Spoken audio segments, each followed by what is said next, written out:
In this video, you are going to see how to insert a picture between text in Microsoft Word document, as you can see here. Even I can move it freely. And let's get started. Suppose I want to add a picture between these two paragraphs. So let us click on the enter button. Go to insert, go to picture, go to this device. Let us choose this picture and click on insert. Then the picture will be inserted, but I can't move it freely. Click on over here.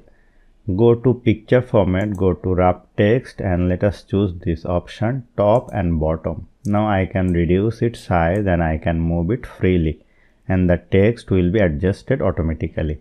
I can use another option. Go to wrap text, click on through, and I can put it in the left or right, then the text will be adjusted. So hope you found this video helpful. If you like this video, please share this video with your friends and family, and don't forget to subscribe. Thank you.